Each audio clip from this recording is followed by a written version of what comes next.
Very good morning guys. Market అయితే almost previous session లో కింద ఓపెన్ అవుతుంది. సో ఇక్కడ నుంచి బుల్లిష్ క్యాండిల్ ఫామ్ అవుతుందా బేరిష్ క్యాండిల్ ఫామ్ అవుతుందో చూడాలి. బేరిష్ క్యాండిల్ ఫామ్ అయినా మనం షార్ట్ ఎంట్రీ ఏం తీసుకోము, ఎందుకంటే నేను ఆల్రెడీ ట్రెండింగ్ డే అయిపోయింది కాబట్టి అండ్ ఈరోజు సిపిఆర్ కూడా వైడ్గా ఉంది కాబట్టి షార్ట్ ఎంట్రీ ఏం ప్లాన్ చేయం. ఇన్స్టెడ్ మనం లాంగ్ ఎంట్రీస్ ప్లాన్ చేద్దాం. But at the same time trend అనేది కంటిన్యూ అయితే 20 MA కిందకు వస్తూ మార్కెట్ కూడా కిందకు వెళ్ళొచ్చు. సో ఈరోజు అయితే చెప్పలేము, S1 పివోట్ కూడా దగ్గరగానే ఉంది. సో ఫస్ట్ క్యాండిల్ కనుక ఒకవేళ బుల్లిష్ క్యాండిల్ ఫామ్ అయ్యి మార్కెట్ పైకి వెళ్తే ఈ level important. Okay, entire zone CPR అనేది important resistance area and even small turning point కూడా ఉంది.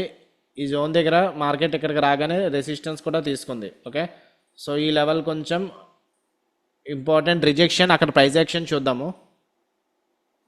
సో ప్రజెంట్ అయితే తీసేస్తున్నాను ఆ లెవెల్, బట్ ఈ అంటే జోన్ అనేది ఇంపార్టెంట్ అని గుర్తుపెట్టుకోండి. Okay, coming to Nifty. Nifty అయితే ఇంకా ట్రెండింగ్ డే జరిగింది అండ్ సిపిఆర్ కూడా ఇంకా కొంచెం వైడ్గా ఉంది. బ్యాంక్ నిఫ్టీ కంటే నిఫ్టీ సిపిఆర్ చాలా వైడ్గా ఉంది. అండ్ నిఫ్టీ అయితే ఈ లెవెల్ చూద్దాం. S1 పివోట్ దగ్గర market first candle impression bearish candle ఇస్తే అప్పుడు లాంగ్ ఎంట్రీ ప్లాన్ చేద్దాము. అంటే సెకండ్ క్యాండిల్లో కానీ థర్డ్ క్యాండిల్లో కానీ లాంగ్ ఎంట్రీ ప్లాన్ చేద్దాం, కొంచెం ప్రైస్ యాక్షన్ చూసి. ఆ తర్వాత లేదు ఇక్కడ నుంచి బుల్లిష్ క్యాండిల్ ఫామ్ అయితే నెక్స్ట్ రెసిస్టెన్స్ 20 MA అవ్వచ్చు, లేదంటే ప్రీవియస్ సెషన్ లో అవ్వచ్చు, సిపిఆర్ అవ్వచ్చు. ఓకే, ఈ మూడిట్లో ఎక్కడన్నా సరే రిజెక్షన్ అనేది జరగవచ్చు. ఫస్ట్ క్యాండిల్ బుల్లిష్ ఫామ్ అవుతుంది. సో బుల్లిష్ ఫామ్ అయితే చెప్పాను కదా, సిపిఆర్ రిజెక్షన్ జరగచ్చు అని. సిపిఆర్ వరకు వెళ్ళే వరకు వెయిట్ చేద్దాము. అంటే ఈ లెవెల్ వరకు వెళ్తుందో లేదంటే దానికి ముందే రివర్స్ అయిపోతుందో మనకి ఇంకా తెలియదు. నిఫ్టీ కూడా అంతే, ఫస్ట్ క్యాండిల్ అనేది బుల్లిష్ క్యాండిల్ ఫామ్ అవుతుంది. సో బుల్లిష్ క్యాండిల్ ఫామ్ అయింది కదా, మరి లాంగ్ ఎంట్రీ ప్లాన్ చేయొచ్చు కదా. అంటే ఇక్కడ సిపిఆర్ ఇమీడియట్గా ఉంది కదా. సో సిపిఆర్ దగ్గర ఉన్నప్పుడు మనం రెసిస్టెన్స్ దగ్గర బై చేస్తున్నట్టు. సో అలాంటప్పుడు బై చేయకూడదు, మనం ముందుగానే రిజెక్ట్ అవుతుంది బ్యాంక్ నిఫ్టీ ఈ లెవెల్ దగ్గర నుంచి. బట్ మనం అట్లీస్ట్ సెంట్రల్ పివోట్ దగ్గర అన్నా ఎంట్రీ తీసుకోవాలి, ఎందుకంటే ఇక్కడ మనం ఎంట్రీ తీసుకున్న రిస్క్ అనేది కొంచెం పెద్దది అవుతుంది అనుకుంటున్నాను. 160 పాయింట్స్ అవుతున్నాయి. టార్గెట్ మళ్ళీ 200 పాయింట్స్ ఉంది, డేలో వరకు 200 కదా. సో అలాంటప్పుడు ఎంట్రీ తీసుకోకూడదు. ఎంట్రీ మిస్ అయిపోయినా పర్వాలేదు, వెయిట్ చేద్దాము. అండ్ నిఫ్టీ కూడా 20 MA రిజెక్షన్ ఉంది, ఇక్కడ నుంచి రివర్సల్ అనేది జరుగుతుంది. 51,500 కాల్ ఆప్షన్ వాచ్ లిస్ట్లో పెట్టుకోండి. 100దే ట్రేడ్ అవుతుంది అది. ఓన్లీ 30 క్వాంటిటీస్ సెల్ చేశాను. సో రిస్క్ కొంచెం అంటే 200 పాయింట్స్ ఉంది కదా, అందుకు 1250 రిస్క్ పెట్టుకుంటున్నాను. 1250/30 అంటే 40 పాయింట్స్ పెట్టుకోవచ్చు. 40 + 104 దగ్గర అయింది కదా, 104.60. 146 is the stop loss. So 146 hit అయితే క్లోజ్ చేద్దాం. రీజన్ ఏంటంటే ఇక్కడ మనకి bank Nifty first bar bullish bar, next bar bearish candle. ఇక్కడ రిస్క్ రివార్డ్ బాగలేదు మనకి, ఎందుకంటే ఇక్కడ ఎంట్రీ సెకండ్ క్యాండిల్ దగ్గర ఎంట్రీ తీసుకున్నాం అనుకోండి, స్టాప్ లాస్ అట్లీస్ట్ ఇక్కడ సిపిఆర్ పైన పెట్టుకున్నాం 180 పాయింట్స్ వస్తుంది, టార్గెట్ ఏమో 143 పాయింట్స్ వస్తుంది. అదే ఫోర్త్ క్యాండిల్ దగ్గర ఇక్కడ చూడండి, రెడ్ క్యాండిల్ బాగుంది కదా, ఇక్కడ స్వింగ్ పైన పెట్టుకున్న 100 పాయింట్స్, ఇక్కడ డేలో వరకు అయితే 200 పాయింట్స్ ఉంది. ఇంకా మార్కెట్ కింద క్లోజ్ అయితే మనకి ఇంకా ఎక్కువ ప్రాఫిట్స్ వస్తాయి అనుకోండి, అది వేరే విషయం. ప్రెసెంట్ అయితే 400 అలా గ్రీన్లో రన్ అవుతుంది. ఓన్లీ 30 క్వాంటిటీస్ అయితే తీసుకున్నాను, ఎక్కువ క్వాంటిటీస్ తీసుకోలేదు, ఎందుకంటే 51,500 అనేది ఫార్ ఓటీఎం. ప్రెసెంట్ మార్కెట్ 51,200దే ట్రేడ్ అవుతుంది, 500 ఎక్కడ ఉంది కాబట్టి. సో కొంచెం వాలటాలిటీ ఎక్కువ ఉండొచ్చు, స్టాప్ లాస్ కూడా కొంచెం టైట్ అనిపిస్తుంది అని చెప్పి ఫార్ ఓటీఎం తీసుకున్నాను, అట్ ది మనీ తీసుకోకుండా. So such a big red bar. So according to spot chart అయితే మన టార్గెట్ అయిపోయింది, బట్ అకార్డింగ్ టు ఆప్షన్స్ అయితే మనకి ఇంకా 1000 రూపీస్ 1:1 రిస్క్ రివార్డ్ వచ్చింది కాబట్టి మనం వెయిట్ చేయాలి అంతే. ఓకే, సో స్కాల్పర్స్ ఎవరైనా తీసుకుంటానంటే ప్రాఫిట్స్ బుక్ చేసుకోవచ్చు. 70కి వచ్చింది కదా, ఓన్లీ స్కాల్పర్స్ అయితే బుక్ చేసుకోవచ్చు. ఇక నుంచి మనకి సపోర్ట్ కూడా ఉంది, మార్కెట్ ఇక్కడ నుంచి పైకి రివర్స్ అయితే రివర్సల్ కూడా అవ్వచ్చు. సో కొంచెం కైండ్ ఆఫ్ రిస్కీ, ఎందుకంటే నిఫ్టీ కూడా డేలో దగ్గర ఉంది. సో చూద్దాం ఏమవుతుందో. స్టాప్ లాస్ అప్డేట్ చేసుకున్నాను, కాస్ట్ మన ఎంట్రీ 104 అయింది కదా, 105 దగ్గర పెట్టుకున్నాను. సో తర్వాత చూస్తాను ప్రైస్ యాక్షన్. మళ్ళీ మార్కెట్ ఒకవేళ పైకి వచ్చినా ఈ లెవెల్ దగ్గర కానీ సెంట్రల్ పివోట్ దగ్గర కానీ రిజెక్షన్ చూస్తాను. అక్కడ ఏమైనా రిజెక్షన్ అయితే అప్పుడు మళ్ళీ షార్ట్ ఎంట్రీ ప్లాన్ చేస్తాను. ప్రెజెంట్ అయితే మనం సేఫ్ అయిపోవచ్చు, ఎందుకంటే మనకి according to spot chart target అయిపోయింది. మనం తీసుకున్న ఎంట్రీ ఫోర్త్ క్యాండిల్ దగ్గర. స్టాప్ లాస్ కొంచెమే పెట్టుకున్నాను నేను, లైక్ ఈ స్వింగ్ పైన పెట్టుకున్నాను, ఎందుకంటే మళ్ళీ ఇక్కడ పెట్టుకున్నా 160 పాయింట్స్ పెద్ద స్టాప్ లాస్ అయిపోద్ది. సో టేక్ ప్రాఫిట్ 1:2 200 పాయింట్స్ అయితే వచ్చింది. ఇక్కడ కావాలనుకుంటే క్లోజ్ చేయొచ్చు, బట్ స్టిల్ నేను ఎక్కువ రిస్క్ రివార్డ్ ఫాలో అవుతాను కదా, అయితే ప్రాఫిట్స్ తీసుకుంటాను, లేదంటే లాస్కే వెయిట్ చేస్తాను. Okay guys, that's what I told. So such a big green bar stop loss cost update చేసుకోవడం మంచిదైంది. ప్రెజెంట్ ఫస్ట్ ట్రేడ్ అయితే మనకి 1000 రూపీస్ ప్రాఫిట్ నుంచి కాస్ట్కి అయితే వచ్చింది. అలాగని చెప్పి ఇక్కడ మళ్ళీ ఇక్కడ ఎంట్రీ అవ్వడం అనేది కూడా కరెక్ట్ కాదు, ఎందుకంటే స్టాప్ లాస్ పెద్దది అయిపోతుంది. ఓకే, ఎందుకంటే టార్గెట్ కూడా చూడండి, ఇక్కడ ఎంట్రీ అయ్యి స్టాప్ లాస్ ఇక్కడ పెట్టుకుంటే 250 పాయింట్స్, టార్గెట్ ఏమో 175 వస్తున్నాయి. సో అలాంటప్పుడు వెయిట్ చేయాలి. సో క్యాండిల్ అయితే ఇంకా పర్ఫెక్ట్గా క్లోజ్ అవ్వలేదు పైన.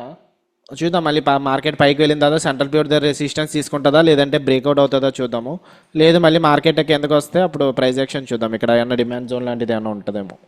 సెంట్రల్ పివట్ దగ్గరికి వెళ్తుంది, ఇక్కడ ప్రైస్ యాక్షన్ చూద్దాము. వేరేజ్ నిఫ్టీ కూడా డే హైన్ అయితే బ్రేక్అవుట్ చేసింది, డే హైన్ ఇంకా ప్రాపర్గా బ్రేక్అవుట్ చేయలేదు. ఓకే, సో జస్ట్ ఇక్కడ ఫామ్ అవుతుంది, ఇంకొక 2 మినిట్స్ ఉంది, క్యాండిల్ తెలుస్తుంది.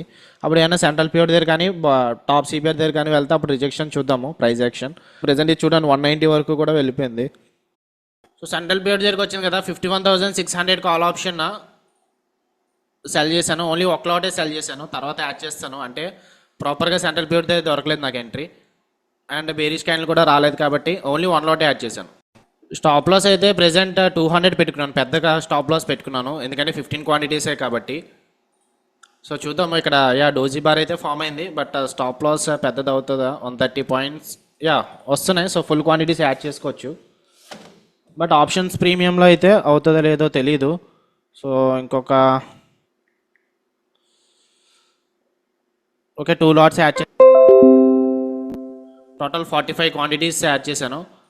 యావరేజ్ అయితే 112 అయింది కదా, సో రిస్క్ సేమ్ 1250 ఇందాక అలాగే 1250 డివైడెడ్ బై 45 ఒక 27 పాయింట్స్ వస్తున్నాయి. 27 ప్లస్ 112.32 140 పెట్టుకుంటున్నాను స్టాప్ లాస్. 140 హిట్ అయితే క్లోజ్ చేస్తాను. 1:1 రిస్క్ రివార్డ్ అయితే అయిపోయింది ఆల్రెడీ.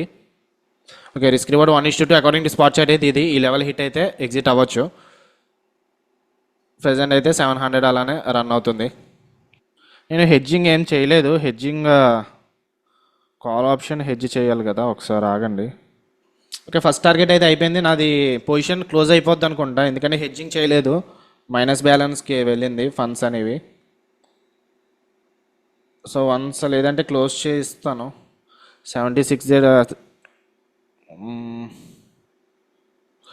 53,300 కాల్ ఆప్షన్ బై చేయాలి. ఓకే, ఇది 80 దగ్గర ట్రేడ్ అవుతుంది కదా, 80 దగ్గర క్లోజ్ చేస్తున్నాను, మళ్ళీ ఇమీడియట్గా తీసుకుంటాను. ఓకే, 77 ట్రేడ్ అవుతుంది. ఓ షట్, 74. ఓకే, సో క్లోజ్ అయిపోయింది. ఇప్పుడు కాల్ ఆప్షన్ ఇమీడియట్గా ఒక 100 క్వాంటిటీస్ సెల్ చేసి, ఇది ఇందాక ఎంత తీసుకున్నాం, 45 క్వాంటిటీస్ కదా, 45 quantities fine. Okay fine, 70. Okay, లేట్గా అయిందా, 73.40 దగ్గర అయిందా. ఓకే, ఇందాక స్టాప్ లాస్ అయితే 140 పెట్టుకున్నాం కదా, 140 పెట్టుకుంటున్నాను. సో ఫస్ట్ టార్గెట్ అయితే అయిపోయింది, స్కాల్పర్స్ ఎవరైనా బుక్ చేసుకోవాలనుకుంటే చేసుకోవచ్చు, 70 హిట్ అయిపోయింది. So remaining rest of the people wait చేద్దాము, మనకి 1:2 స్పాట్ చార్ట్ ప్రకారం అవ్వలేదు. ఇక్కడికి వచ్చిన తర్వాత స్టాప్ లాస్ కాస్ట్ బుక్ చేసుకోవడమా, లేదంటే 2500 ప్రాఫిట్ వస్తే 1:2 అయిపోయినట్టు మనకి, అప్పుడు క్లోజ్ చేసుకోవడమా అన్నది చూడాలి. 2100 ప్రాఫిట్ రన్ అవుతుంది, 60 వచ్చింది లో అయితే. 2200 1:2 అకార్డింగ్ టు ఆప్షన్స్ అయితే కొంచెం ఫాస్ట్గా అయిపోద్దేమో, అంటే ఈ స్పాట్ చార్ట్ టార్గెట్ హిట్ అవ్వకుండా దాని ముందే అయిపోయేలా ఉంది. సో దాన్ని బట్టి ప్లాన్ చేసుకోండి, టార్గెట్స్ తీసుకుంటారా లేదంటే ట్రైలింగ్ స్టాప్ లాస్ పెట్టుకుంటారా అన్నది. ప్రెజెంట్ అయితే 2200 రన్ అవుతుంది. ఓకే గైస్, 1:2 అయిపోయింది, రిస్క్ 1250 కదా, 2500 అనేది హిట్ అయిపోయింది. సో క్లోజ్ చేసుకోవచ్చు. అండ్ ఇక్కడ కూడా మనకి స్పాట్ చార్ట్ ప్రకారం టార్గెట్ కూడా అయిపోతుంది.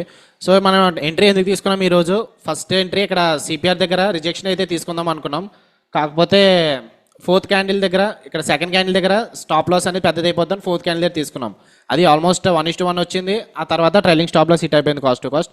ఇది కూడా మనకి నెక్స్ట్ మళ్ళీ సెంట్రల్ ప్యూర్ దగ్గర ఉన్నప్పుడు ఇక్కడ ఎంట్రీ తీసుకున్నాము, స్టాప్ లాస్ అనేది దీనిపైన, ఈసారి సెంట్రల్ ప్యూర్ పైన పెట్టుకున్నాం, take profit 1:2 risk reward. So 1:2 risk reward అనేది అయిపోయింది. So that's about today's analysis. So screen shots అనేవి నాకు అప్డేట్ చేయండి. See in the next session tomorrow, bye. Market close అయింది, టైం అయితే 4:10 అయింది ఇప్పుడు. సో మనం మార్క్ చేసుకున్న లెవెల్స్ లో మార్కెట్ ఏమైంది, ఎగ్జాక్ట్ గా ఈ లెవెల్ దగ్గర నుంచి సపోర్ట్ తీసుకుంది అండ్ సెంట్రల్ ప్యూర్ దగ్గర నుంచి సపోర్ట్ తీసుకుంది. అండ్ మనకి సిపిఆర్ అనేది హింట్ ఇచ్చింది కదా, చెప్పాను కదా నేను ఆల్రెడీ ట్రైనింగ్ డే ఉన్నప్పుడు వైట్ సిపిఆర్ ఫామ్ అవుతుంది. వైట్ సిపిఆర్ ఫామ్ అయితే మార్కెట్ సైడ్ వేస్ గా ఉంటుంది. అండ్ మోస్ట్ సినారియోస్ లో వైట్ సిపిఆర్ ఫామ్ అయినప్పుడు డే హై డే లోస్ అనేవి ఇంపార్టెంట్ రిజెక్షన్ ఏరియాస్ కింద యాక్ట్ చేస్తాయి. అది కూడా నోట్ చేసుకోండి పాయింట్. సో రేపటికి ఇంపార్టెంట్ లెవెల్స్ ఏంటంటే just previous session high and then previous session లో ఇది డిమాండ్ జోన్. ఈ డిమాండ్ జోన్ అలానే ఉంచుదాము. రేపు ఒకవేళ ఈ డిమాండ్ జోన్ బ్రేక్అవుట్ అయితే మార్కెట్ మేబీ డౌన్ ర్యాలీ జరిగితే జరగచ్చు. అండ్ ఇది టర్నింగ్ పాయింట్ కింద మార్క్ చేస్తున్నాం కదా, అది ఇంకా మార్క్ చేయట్లేదు, తర్వాత చూసుకుందాము. Coming to Nifty, previous session high దగ్గర నుంచి క్రాష్ జరిగింది. So this will be the supply zone for coming session. ఈ లెవెల్ బ్రేక్అవుట్ అయితే మార్కెట్ పైకి మూవ్ అవ్వచ్చు. ఆ లెవెల్ మీద కాన్సన్ట్రేట్ చేయండి. అండ్ దెన్ ప్రీవియస్ సెషన్ లో హియర్, ప్రీవియస్ సెషన్ లో కూడా స్లైట్ గా ఇంపార్టెంటే.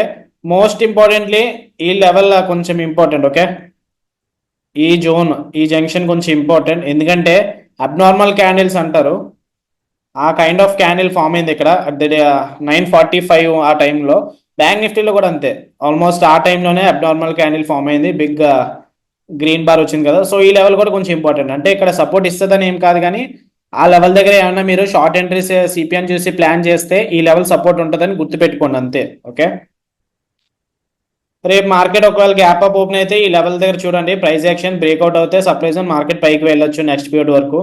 లేదు మార్కెట్ డిమాండ్ జోన్ బ్రేక్అవుట్ అయితే మార్కెట్ కిందకి రావచ్చు. సో రేపు అయితే ట్రెండ్ కొంచెం చెప్పలేము, లైక్ మేబీ సైడ్ వేస్ గా ఉండొచ్చు, లేదంటే ట్రెండింగ్ గా కూడా ఉండొచ్చు. సిపిఆర్ అయితే ట్రెండ్ కొంచెం ట్రెండింగ్ డే లా చూపిస్తుంది, కానీ ఆల్రెడీ మొన్న ట్రెండింగ్ డే అయిపోయింది కాబట్టి రేపు మోస్ట్లీ రివర్సల్ డే కానీ సైడ్ వేస్ డే కానీ ఉండొచ్చు. I'm not 100% sure. So depends upon tomorrow's market scenario and conditions. Okay, so these are the important levels for tomorrow. And మన లైవ్ ట్రేడింగ్ ఇది. And interest ఉంటే day trading course join అవ్వచ్చు. నా important strategies like ఇప్పుడు చెప్పండి కదా, వైట్ సీపర్ previous session high previous session లో, అండ్ దెన్ సెంట్రల్ పివోట్ ఎంత ఇంపార్టెంట్. అండ్ లాస్ట్ టైం కూడా చెప్పాను ప్రీవియస్ డే ట్రెండింగ్ అయినప్పుడు మార్కెట్ మోస్ట్లీ సైడ్ వేస్ గా కానీ రివర్సల్ కానీ అవ్వచ్చు అని. సో అదే జరిగింది. ఇలాంటి సినారియోస్ అన్ని కూడా మేము డే ట్రేడింగ్ కోర్స్ లో డిస్కస్ చేసాము. ఆల్మోస్ట్ 10 hours ఆఫ్ కోర్స్ ఉంటుంది. ఇంట్రెస్ట్ ఉంటే డే ట్రేడింగ్ కోర్స్ జాయిన్ అవ్వచ్చు, లింక్ కింద డిస్క్రిప్షన్ లో ఉంది. లేదా నాతో పాటు లైవ్ లో జాయిన్ అవ్వాలనుకుంటే దాని లింక్ కూడా కింద డిస్క్రిప్షన్ లో ప్రొవైడ్ చేస్తాను, నాతో పాటు లైవ్ జాయిన్ అవ్వచ్చు. నెక్స్ట్ బ్యాచ్ మండే నుంచి స్టార్ట్ అవుతుంది. ఓకే, మండే October 28 నుంచి November 29 వరకు ఉంటుంది next batch. So link description లో ఉంది.